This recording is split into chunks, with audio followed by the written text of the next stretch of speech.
Demon Lord Linus' castle is being invaded by the enemies and he almost fights back, but his mutt reminds him not to. Thus, remembering the promise he kept with a certain lady, he accepts his loss and walks into a room while declaring that he'll arise 1,000 years later. Time skips to 1,000 years. Two girls enter a dungeon on a mission to investigate voids and nothing more. Regina, a girl with twin tails, tells Celia to be careful due to how difficult their return trip alone would be, but Celia informs her of how important it is for them to fulfill their mission. But they chicken out after seeing a collapsed statue, so much for the big talk earlier. They finally arrive at a door and brainstorm on how to open it, but the short-fused Regina leaves Celia alone to have some solo adventure elsewhere. Upon checking the door, Celia sees an ancient text and touches it, activating the door and unlocking it. She then proceeds carefully into the room. Inside the room, she sees a young figure trapped inside a crystal and tries to get him out. The Demon Lord remembers his final encounter with Roselia, who reminds him to find her vessel of power, which will appear as a human child in the next millennia. After her speech, she bails, leaving the depressed Lord lonely again. The child, who happens to be Linus, wakes up due to the noise Roselia was making while trying to break him out of the crystal. After sending her flying, the loser walks up to her but nearly forgets his intent due to being captivated by her beauty, but when he tries to get rid of her, she wakes up and asks him why a child like him is in the dungeon. He looks at his reflection via a crystal and realizes that he has returned to the human form when he was addressed as Linus the hero. The brat thinks high and mighty but still behaves like a tsundere. Celia then introduces herself to him as Raicelia Ray Crystalia, a swordswoman in training and a member of the 18th platoon at the 7th Assault Garden's Excalibur Academy. At the other side of the dungeon, Regina scouts around but her detector goes off. Immediately, she activates her holy sword and it transforms into a cannon. In the other room with Linus, Celia explains voids to Linus as enemies of humanity that appeared in their world 64 years ago. It goes on for a while, but Regina informs Celia through her comm about a colossal void's presence. After the confrontation with a void, Linus tries helping but he isn't used to his small body. Twin Tails later enters to save the day, but she can only buy time, so she tells them to head to the exit. The two do as they are told, but a void drops and blocks their path. Celia tries to be a big sister and protect Leo, but she ends up getting hit and passes out, so Leo does the needful by standing up to the void. Leo kicks ass and stomps the stupid creatures to bits with his magic.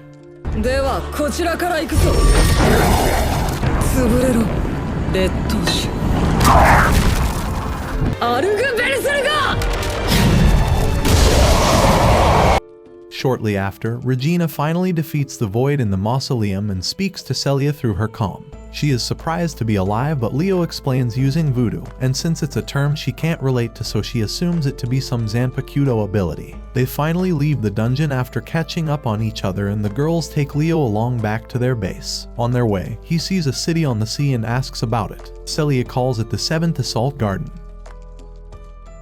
6 years ago, on the 3rd Assault Garden, voids entered into the human dimension and attacked the garden. Despite Celia's family and other prestigious guards' attempts to stop the monsters, the voids wiped them and the buildings out, leaving Celia, Regina, and a few others who happened to be spared by the bunker. Presently, Regina and Celia get to the 7th Assault Garden to report on their mission. The two girls go inside and instruct the brat on where to go to have him registered. After they've gone in, Leo walks into the restroom and summons two of his followers from his shadow, a demon maid called Sherry and a huge black dog named Blackus. They are surprised about his new look, but after briefing them about the current situation of things, he commands them to scout the area and avoid using magic since it's something forgotten in the current era. He then leaves the restroom and does as Celia told him earlier. He is forced to suppress his mana due to an alarm going off and then handed an ID card from a machine. Inside the garden, Celia meets up with him and takes a picture of his card. She briefs him about the Excalibur Academy and decides to take him on a tour around the academy. As they stroll around, she talks about wanting to obtain her holy sword as soon as possible. On their way back to the dorms, Leo wonders why Celia is enrolled at the academy since she doesn't have a holy sword but a loser, and his entourage interrupts his thoughts by calling out to Celia. The cocky loser is known as Musel Rhodes, a fellow student who has been a thorn in Celia's flesh. Rhodes cuts straight to the point by demanding Celia to join his squad. The bitch refuses, upsetting him, but the squirm behind her catches his attention, so he tries venting his frustration on him, but Celia spills the beans that Leo has a holy sword. Rhodes, in turn, ignored her and asked her to join his toy collection. This pisses off Leo as he learns that he treats women like objects, so he stares daggers at him and intimidates the poor boy. 貴様のごとき俗物が彼女の美しい髪に指一本触れるな。 The loser then tries to retaliate, but a girl who happens to work at the administrative bureau stops him. Shortly after Rode and his party leave, Celia introduces the girl to Leo as Elfine Fillet, a member of her platoon. After catching up with each other, Fine takes Leo's measurements with her floating orbs. Celia gets dizzy and Leo notes her to be almost dry. They finally get to her dorm after their tour for the day ended, and Leo notes it to be old compared to the others. They check Regina's room and see that she's fast asleep, so they head upstairs to take their bath after the day's work. In the bathroom, Celia offers to help the embarrassed child out, but she suddenly collapses and her eyes turn red and she lunges for his neck. A while later, Celia asks him why she did that, and he confesses to her about not being able to revive a dead soul. The dumb bitch doesn't understand him, so he tells her plainly that Rhycelia Ray Crystalia is dead. 2 years ago, during training, Rhycelia gets her ass whooped by the bots, worrying Regina, but then Rhodes shows up and stops the program. He demands for her to join his squad, but with the help of Regina. He turns down his request after being convinced with a shotgun pointed at his face. Back in the present, Leo speaks to Celia, whom he carried to the bed, informing her that her current state is that of a vampire. Instead of the bitch freaking out like most would, she drops a backstory to inform him that she's the last of her house and she wonders if she'd get a holy sword. He decides to tell her that she'll grow stronger, but he isn't sure about the holy sword of a thing. Lil Bro's tummy growls, embarrassing the Demon King, so she takes him to the nearby cafeteria to get something to eat. At the cafeteria, Leo briefs her about how the vampire digestive system works and even tries paying for their meals, but he finds out that he slept through the right economy. As they chit-chatted, they noticed 2 men questioning a girl with a wooden sword to repay her debts, and they got physical with her, leading to their asses being kicked. The girl meets up with them and she is introduced as Sakuya, the platoon's vanguard attacker. Celia then pays for their lunch and they are interrupted by other students who come asking Sakuya for their money. Later that day, Celia takes Leo to the training center to have his holy sword assessed. During training, he flattens the bots without even trying, and Rhodes uses the opportunity to act as a sparring partner. The shameless loser intends to fight the brat with 3 others assisting him, so Celia opts in since she is Leo's guardian. The training starts with the condition that whoever gets to keep Celia. This time around, Leo performs his duty as a support and binds one of the members while Celia takes down the remaining. She then charges to attack Rhodes, but he commands her to stop with his Harry Potter wand. He then proceeds to attack Leo, who doesn't want to blow his cover, but with the power of friendship, Celia awakens her holy sword and destroys the fool's own.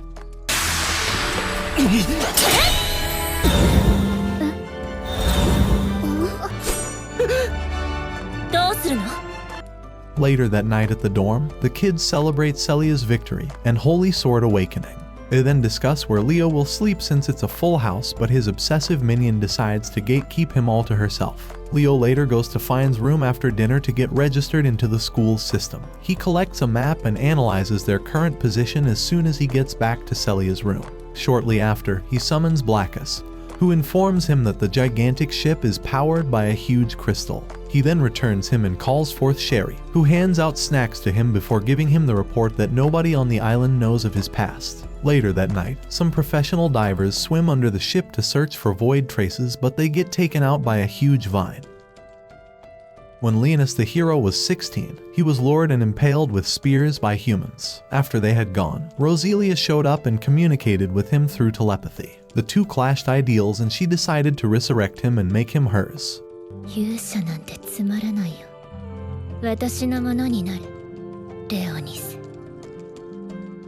In the present, the brat wakes up and remembers the promise he made to her. She then receives a call from Fine informing her about a strategic meeting and promises to keep her informed. After the call, she asks her master to whip her into shape since it's their day off. At the bureau office, the higher-ups discuss the case of the missing divers and they get a glimpse of the footage of the vine that attached itself to an anvil. They classify it as a void and send more scouts to get more footage of it. At the training center, the vampire bitch takes down the meager bots, so her master summons some skeleton soldiers as her ops.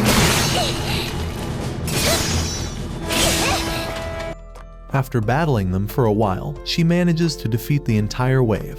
At the dorm, Sakuya sees Blackus outside and decides to put a scarf on it to call it hers. Team Leo goes to get donuts from a nearby shop and they head towards a particular orphanage that is disguised as a restaurant. On getting there, the orphans joyfully welcome Celia in their ways while the socially awkward Leo is left trying to figure out his place among the children. After Celia spills the beans about Leo owning a holy sword, the children rush to him like insects to a lamp. She then fixes her mistake by distracting them with food. In the basement of the ship, the workers see vines and wonder where they came from. Holy God Calendar Year 432, Sit on Wastelands. Orcs terrorized a certain town and the priestess Terrace and Ericale the sage planned to demolish the town and repair it again since it would be the fastest way to eliminate their foes. Leonis, who was with them, didn't buy the idea, so he got rid of the mini-sun that the priest created and decided to do all the hard work. After eliminating them, the townsfolk praise the hero and the sage discusses with Terrace their need to get rid of him. At the present, the vine enters into the ship and moves deeper into it. In the administrative bureau, the higher-ups worry about the vine's overnight disappearances, so they beg for assistance from Fine. She then pinpoints the location and helps them find where it currently is. Meanwhile, as Team Leo dines at the orphanage, some snot-nosed brat talks rudely at him, but an older girl stops him from bothering the little master. Somewhere in the facility, some guards try to intercept the vines, but it takes some of them out while heading further into the power plant. The administrators finally treat the vine as a void and activate fortress mode.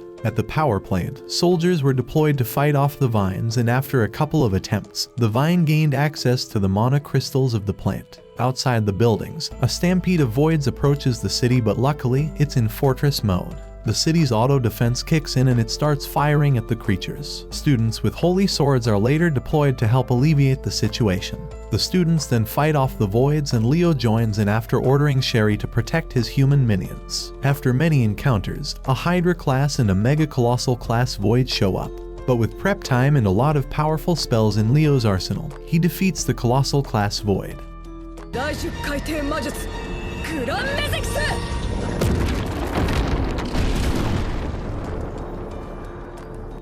Immediately after, the ground cracks open and a vine grabs Celia and drags her into the hole. It then shows its face and calls out to Leo, making the brat recognize him as the great sage of his time. Holy God Calendar Year 434, Undead Capital of Necrozoa. Leonis walks in to meet Roselia in the castle. He talks to her about his victory in his recent battle and even shows her the spoils of war, but she tells him to hold on to it. Leo then introduces Blackus to her. She in turn smiled at them and handed Leo his sword, which she turned demonic. She says that he won't be able to draw the sword until certain conditions are met. Currently, Leo speaks to Ericale before firing a spell at the monster, but the monster bails back into the crack. Being cool-headed, he rationalizes with Blackus on the steps to take, but out of the corner of his eye, he sees the kids outside their building, so he sends them back in. He then casts a protective barrier around them with skeleton soldiers for extra security. Blackus then offers him steak and the boy decides to satisfy his cravings like he has all the time in the world. Shortly after, they see Celia's comm on the floor and Leo briefs Elfine on the latest happenings. After going back and forth, she gives him Celia's precise location, and the two jump into the crack to save the day. Leo and Man's best friend ride towards the heart of the ship. On the way, Blackus asks him why he is protecting the humans, but Leo tries to tsundere his way out of it, and after enough prodding, he confesses to liking the humans. They finally reach their destination and they see Ericale, who has wrapped his vines around the mana crystals. Leonis then uses flame magic to burn the vines, but Ericale regenerates. The two then have a short ideology discussion before engaging in battle once more. Meanwhile, Celia, who is tied up close to Ericale's core, wakes up and tries breaking free from the vines, but it seems impossible. As Team Leo fights Ericale, they notice their mana is being siphoned while Ericale's keeps growing, so they change their strategy.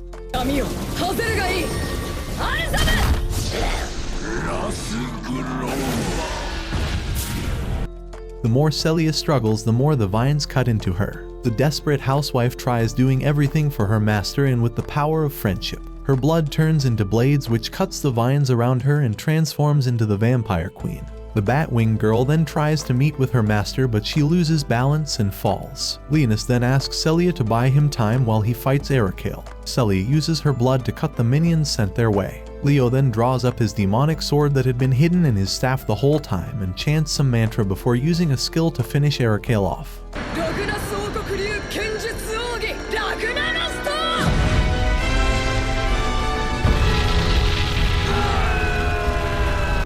As a result, all the voids around the mega float disintegrate. Later that day, in the dorm, the 10-year-old complains of muscle aches, so he curses his small body. Celia then enters his room and hands him a medal made by the orphans at the restaurant. She then asks her master for blood, and as soon as he gives her his finger to suck on, the remaining girls enter, leading to a huge misunderstanding. Leo goes to the library to do some research, but the owl denies him access. With a sheer amount of luck, Regina shows up and performs some kind of trick to get them in. Inside, before Leo can get to business, they suddenly receive a message from the bureau, informing them of the arrival of Princess Altiris Rayoltrice. Meanwhile, in a controlled forest, some random dark elf walks to meet her fellow beastfolk, showing them a demon sword. She then speaks of her plans of kidnapping the princess and forcing the humans to do their bidding. After a while, the beastfolks infiltrate the princess's ship and disguise themselves. Leo, on the other hand, tries doing what he couldn't at the library, but Sherry meets up and informs him of the latest armored tech, captivating the mind of the preteen. Before he can get more out of her, the demon maid escapes into his shadows due to the presence of Celia and friend Celia, and the rest who put on swimsuits try talking Leo into joining them, but the all-powerful demon lord tries hiding his ability to move in water, so big sister Celia teaches him. Later that evening, Regina broods like a mother hen and starts acting indecisive like most harem MCs and picking a main girl. She is torn between getting on the ship or not. Unknown to her that the princess's guards were silently taken out. As the last guard drops to the ground, he urges the princess to escape, but the leader of the demi-humans grabs her. Luckily, her spirit pet animal escapes. In the dining hall, some guards use their weapons to threaten their fellow guests, and then show their true colors. They then tie up the hostages, but Leo briefs Celia on his plan before running to get some milk. The princess is then forced to start the ship and head for the capital. She sees voids on the map and says they cannot go there, but the senile witch tells her to kamikaze into the voids. Outside the ship, indecisive Regina hears about the commotion from the princess's spirit animal, so she leaps onto the ship moments before takeoff. Inside, Leo wonders the next step to take, but he sees Regina and the princess pet spirit. The blonde then tells him that her little sister is in trouble.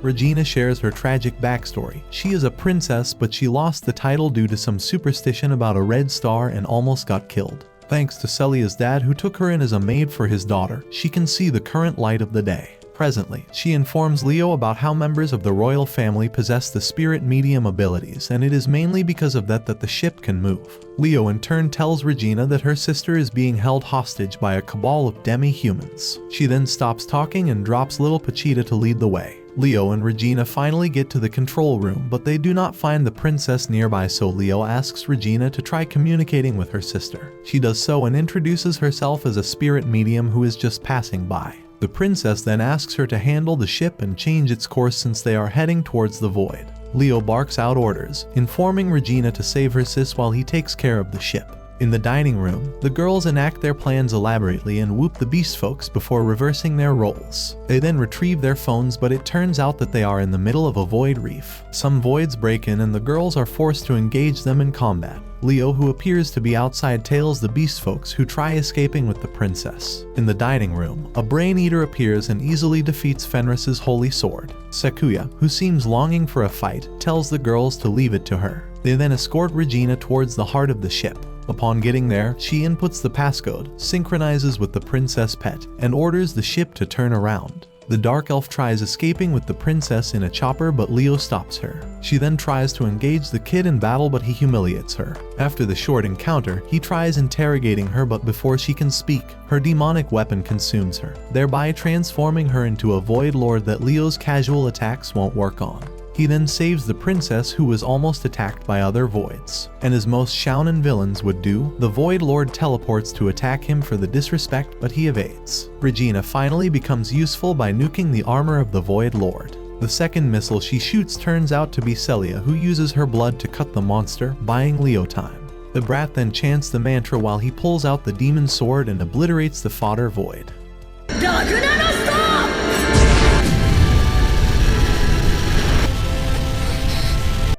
The next day, the princess thanks Leo's squad and Fenris. She also asks of him, but it turns out that his weak-ass body makes him unable to touch grass. While he's on the bed, Regina offers him an apple pie and thanks him in her way for saving her sister. In the controlled forest, the human guards hunt down the remaining beast folks, so they go into hiding. Along the lines, the losers are caught but Leo saves them by making a Medusa out of their adversaries. He then comes up with a cool name and creates a dimension that is invisible to the humans for the demi-humans. Match day arrives and the 18th platoon begins their match against the Fenris group. Fenris team uses a decent tactic to lure out their opponents and separate them, but they do not take account of the plot armor aiding Leo's team, hence they lose.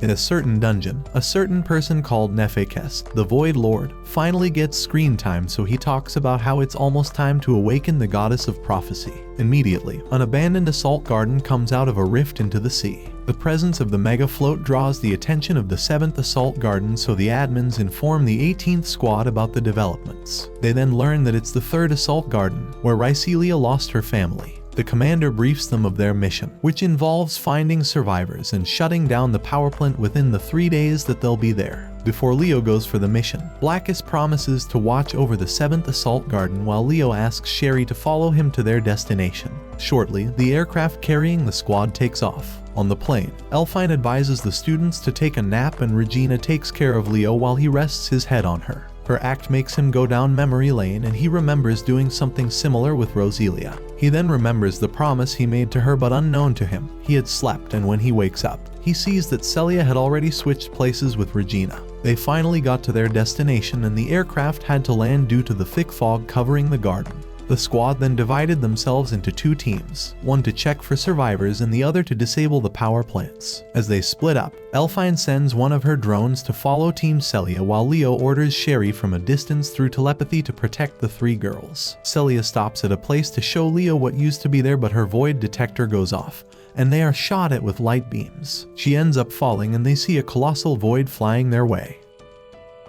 An elf respawns on the 3rd assault garden from 1,000 years in the past. Upon gaining her senses, she breaks into a mall to clothe herself. She is known as Arl Carlesio, a hero who believes the goddess is going to be reborn where she is. Immediately, a voice addresses her and she sees it as the Void Lord. The two ask each other for their objectives before engaging in combat. He then summons a colossal void to aid him in his fight, startling the poor elf. Meanwhile, on Leo's side, he saves Celia from being pinned by rods while he engages in combat with the colossal void. After studying its attack pattern, he calls it a fallen angel. In his plight, the 10-year-old plans to show the creature true jujutsu. Leo reverses the jump the fallen angel had on him by spamming several sorceries on it, thereby defeating it.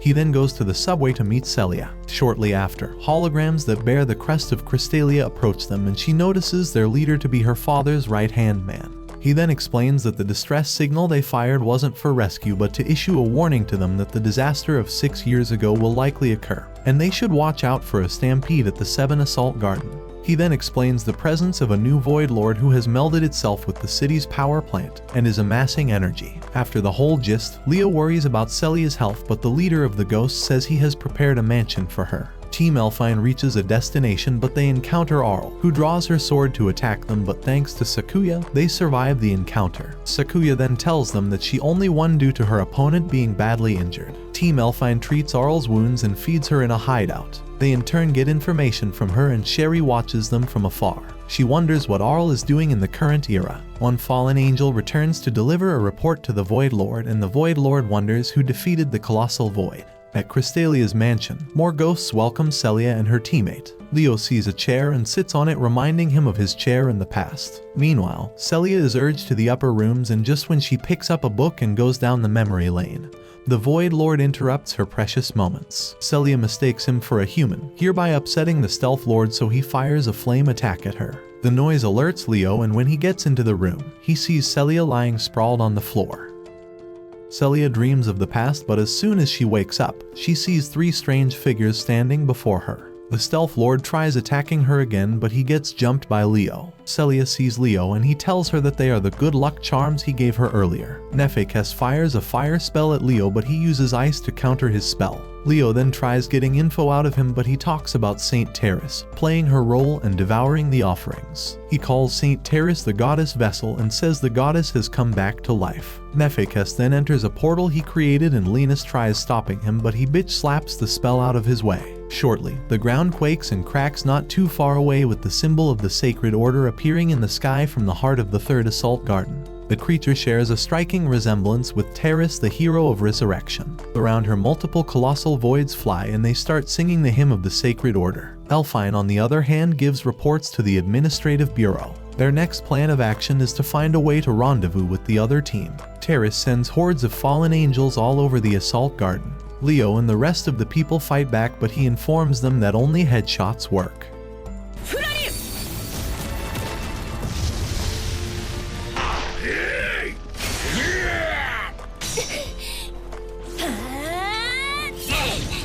They see the giant Terrace heading their way and Leo uses a giant level 10 spell on her, but it doesn't work. She then creates humongous magic circles and rains thousands of fire spells on him and his friends, but Leo uses his shield to protect them. As soon as the attacks stop, Leo tells Celia to protect him. She then in turn fights the fallen angels alongside the 3 skeletons, creating room for Leo to chant his spell. The child leaps into the air to use his demonic sword to strike Terrace, but it starts resonating.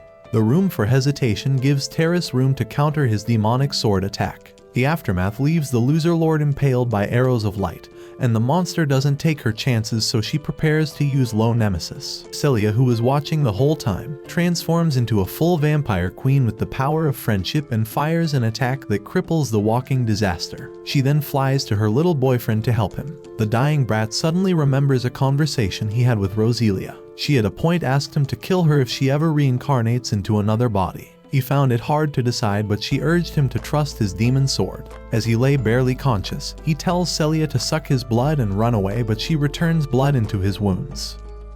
Celia pumps blood back into the loser's heart till he wakes up. He then remembers the last request given to him by Roselia, so he gets up and picks up his black sword while watching Terrace regenerate. Leo asks for a lining of her dress from Celia and she gives it to him. He applies it on his chest and the wound completely heals. Leo then asks Celia to give the ghosts weapons and she hands them spears. Terrace gets up and sends hordes of fallen angels at them. Not too far away, Elfine hacks into the cycle and sees Arl, who asks the girls to take her along with them to the battlefield. The girls ride their bikes and head towards the battlefield. Leo keeps on growing the orb, but Terrace fires off the Nemesis spell, and this time around, they are protected by plot armor in the form of a bubble shield. He then continues gathering mana into the red orb like some tax collector knocking on doors. As soon as he finishes, Terrace tries to ruin his plan, but his vampire girlfriend acts like a cog between her gears by destroying the building she throws at him. Terrace then decides to create a shield, but the girls who have been charging at her for almost half an episode fire a combined attack at the shield, shattering it and giving Leo a chance to end Terrace.